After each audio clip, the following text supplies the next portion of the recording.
সাক্ষাৎ আজরাইলের হাত থেকে ফিরে এসেছে এই লোকটি। দেখেন ভিডিওতে, আমেরিকার মিশিগানের এই ঘটনা 2 দিন আগের। My God! My God! My God!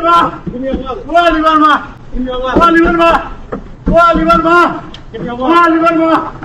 Oh, Alivarma! Give me a word. Oh, Alivarma! Give me a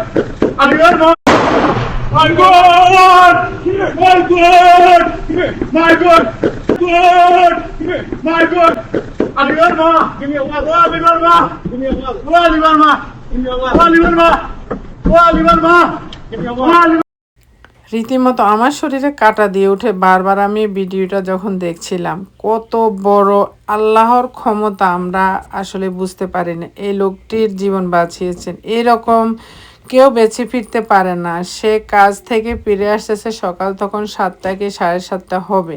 গাড়ি থেকে নামার সাথে সাথেই একটা লোক তাকে ধরেছে, তার ওয়ালেট দেওয়ার জন্য, টাকা পয়সা দেওয়ার জন্য অনেক ট্রাই করেছে। ওই লোকটা থেকে ছুটতে সে পারে না। পরে $300 দিছে, এরপরেও এই লোকটা শান্তি পায় না। তাকে আরও টাকা, তাকে ওয়ালেটটাই দিয়ে দিতে হবে। বারবার বলতেছে give me wallet, give me wallet. আমি শুধু ভাবি এই বাঙালি ভাইটার কথা, তার বুকের পাঠা কত বড়। আল্লাহ তার হায়াত রাখাতে সে বেঁচে আসতে পারছে, না হয় জীবনও বেঁচে আসতে পারতো না, কারণ তাকে অলরেডি ফায়ার করে দিছে। বাট 2টা কি 3টা ফায়ার করার পরেও তার গায়ে পড়ে নাই। আর হয়তো বা আমার কেন জানি মনে হচ্ছে সন্ত্রাসীটা শুধু টাকার জন্যই এসেছে, তাকে মারার কোনো খেয়াল তার ছিল না বলেই এই লোকটা বেঁচে গেছে।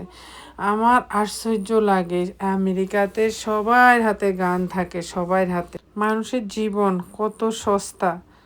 আমার হাজব্যান্ড গত 2 বছর আগে এরকম রাতে কাজ শেষ করে বাসায় ফেরার পথে তাকে পথে ধরেছে মাত্র। তা সে গাড়ি থেকে নামছে, বাসায় ঢুকবে এই মুহূর্তে তাকে 3 জন মিলে ধরেছে। এরপর একদম নির্জন জায়গা ছিল, তো তো এরপরে ওর ওয়ালেট এবং যে যা ছিল মোবাইল সব নিয়ে গেছে। সাথে তো ক্যাশ টাকা এখানে কেউ রাখে না, সবার কার্ডই থাকে। তো ওর আইফোন আর ওয়ালেট নিয়ে গেছে। তো সে এত রাতে সে তো আর ব্যাংকে ফোন দিতে পারে না তার কার্ড বন্ধ করার জন্য। এর মধ্যে প্রায় $500 মতো খরচ করে ফেলেছে, বেশি খরচ করতে পারে নাই, কারণ একসাথে এত টাকা খরচ করতে পারে না কারো ক্রেডিট কার্ড থেকে। হয়তো বা ওদের সন্দেহ হওয়াতে নাকি আমি জানি না আসলে।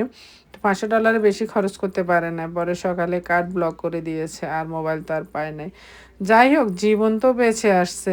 আর এই লোকটার কথা ভাবলাম আমি, তুমি ওয়ালেট দিয়ে দিতে, কেন ওয়ালেট ধরে রেখেছো এবং বাঁচার জন্য প্রাণপণ চেষ্টা করতেছে। যাই হোক, আল্লাহ তার হায়াত রাখাতে বোধ হয় সে বেঁচে ফিরতে পেরেছে, না হয় জীবনও না। সাক্ষাৎ আজরাইলের হাত থেকে সে ফিরে আসছে। কিন্তু আজকে সকালেও আমাদের ব্রন্সেই একটা উবার ড্রাইভারকে গাড়ির ভিতরে গুলি করে ফেলে দিয়ে চলে গেছে। এখন আমার কথা হলো, ভাই তোরা সন্ত্রাসীরা, তোরা টাকা পয়সা নিতে আসোস, নিয়ে যা, গুলি করবি কেন?